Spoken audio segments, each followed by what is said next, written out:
Assalamualaikum warahmatullahi wabarakatuh. Pada pertemuan kali ini kita akan membahas tentang fintech peer-to-peer syariah.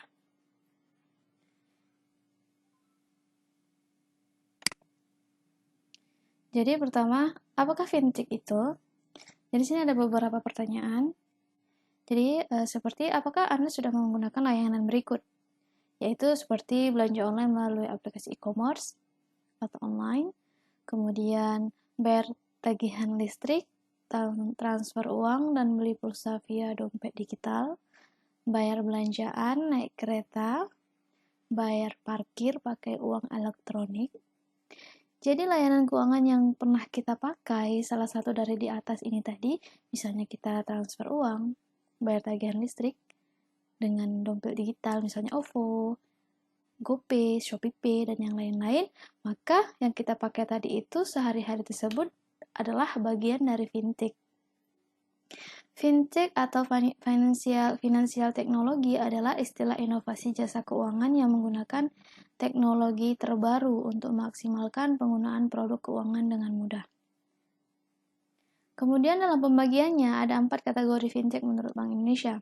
Yang pertama yaitu payment, clearing, dan settlement. Jadi platformnya yaitu penyedia jasa dompet digital, payment gateway atau kurs digital. Jadi di sini bagaimana pembayaran di sini seperti OVO.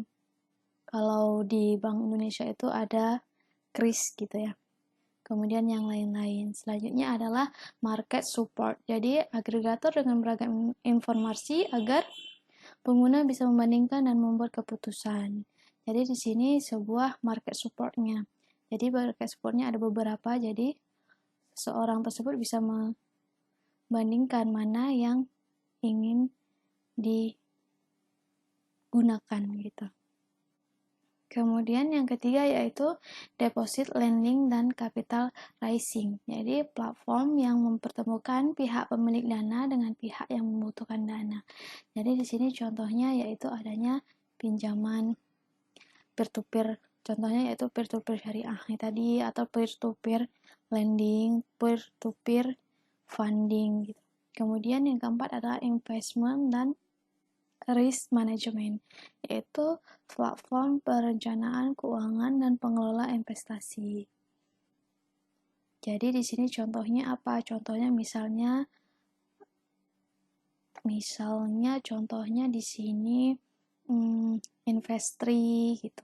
Jadi dia ada platformnya, dia ada aplikasinya.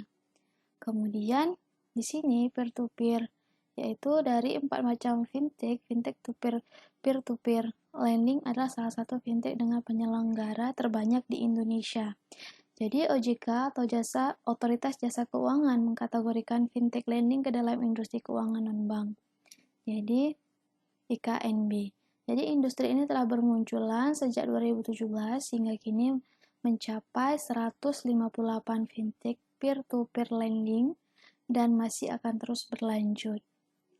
Jadi ini bisa kita lihat grafiknya ini pertumbuhan jumlah penyelenggara fintech peer-to-peer lending di Indonesia.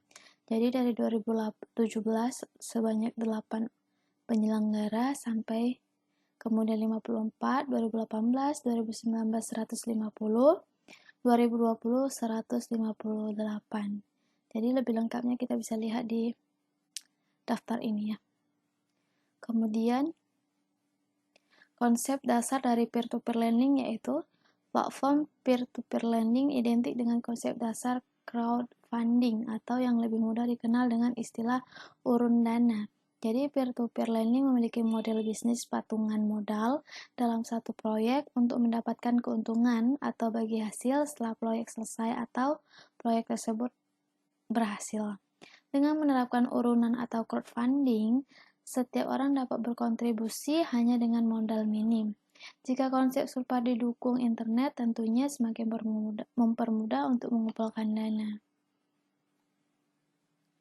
Jadi macam-macam crowdfunding, yaitu yang pertama donation based, yaitu pengumpulan dana secara sukarela tanpa imbalan. Umumnya digunakan untuk kegiatan sosial seperti bencana alam, menolong orang yang kurang mampu, dan sebagainya. Ini contohnya misalnya kayak kitabisa.com, dan yang lain-lain. Selanjutnya, reward base. Pemilik dana akan mendapatkan imbalan berupa barang, misalnya kaos, tiket VIP, voucher, diskon, atau akses pre-purchase. Kemudian yang ketiga yaitu profit sharing base. Pemilik dana memberikan modal dan akan menerima bagi hasil dari keberhasilan proyek yang didanai. Jadi profit sharing base ini contoh akadnya tadi itu. Kemudian equity base, pemilik dana dapat bagian persentase kepemilikan proyek. Ini sama hal dengan membeli saham. Jadi obligasi begini juga, equity base. Profit sharing base, dia kalau misalnya punya perusahaan, terus bagi hasil yang diterima oleh investornya. Selanjutnya, lalu, apakah fintech itu sama dengan pinjol atau pinjaman online? Fintech memang dinilai sangat memudahkan transaksi untuk mendapatkan pinjaman atau bahkan untuk meraup keuntungan sebagai pendana yang ingin memutar modalnya. Hanya saja, tren perkembangan fintech di Indonesia ini disalahgunakan oleh oknum-oknum yang tidak bertanggung jawab, sehingga OJK menghimbau keras kepada masyarakat untuk teliti dalam memilih fintech. Jadi, ciri-ciri fintech ilegal adalah seperti ada 8. Kalau misalnya awal-awal tahun lalu itu banyak pinjaman online itu yang mencari mangsanya gitu. Jadi dia pinjaman online menghubungin calon konsumennya itu dengan SMS misalnya. Jadi ini yang pertama yaitu pengelola tidak jelas dan sengaja disamarkan keberadaannya. Jadi harus waspada. Kemudian yang kedua, syarat dan proses pinjamannya sangat mudah. Yang ketiga, menyalin seluruh data nomor telepon dan foto-foto dari handphone calon peminjam. Jadi banyak ini kejadian kalau misalnya si konsumennya, nasabahnya tadi itu pinjam tapi dia belum balikan, makanya semua nomor yang ada di nomor HP tadi itu kayak misalnya disadap atau dia itu di hack, semua nomor-nomornya itu dikirimin foto-foto ke nomor yang ada di HP-nya si nasabah tadi. Kemudian yang keempat yaitu tingkat bunga dan denda sangat tinggi dan diakumulasi setiap hari tanpa batas. Yang kelima,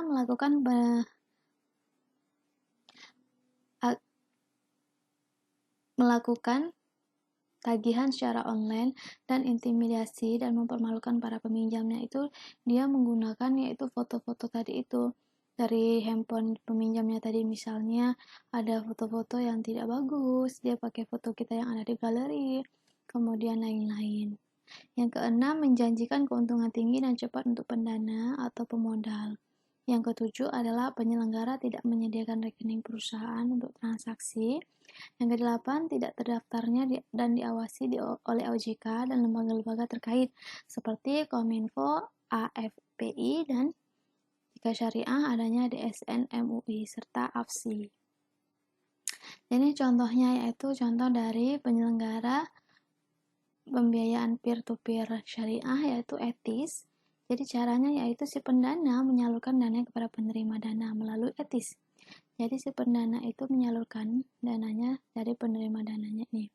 Kemudian etis sebagai penyelenggara peer-to-peer bertugas memantau penerima dana dan melakukan pelaporan berkala kepada pendana selama proyek berlangsung. Jadi dia itu memantau kemudian memberikan laporan kepada pendana. Selanjutnya yang ketiga, setelah proyek selesai, penerima dana memberikan kembali modal beserta bagi hasil melalui etis. Jadi kalau udah proyeknya udah selesai, si penerima dana tadi itu mengembalikan kepada etis uang pokoknya beserta bagi hasil. Kemudian etis tadi itu menyalurkan modal dan bagi hasilnya kepada para pendana yang tergabung pada pendanaan proyek tersebut, kepada pendana ini. Jadi etis itu hanya sebagai perantara. Jadi akad-akad yang berlaku yaitu yang pertama akad musyarakah, yang kedua akad wakalah bil ujroh, yang ketiga adalah akad wakalah. Jadi di sini akad musyarakah itu kerjasama permodalan yang berbagi keuntungan sesuai dengan jumlah kontribusinya.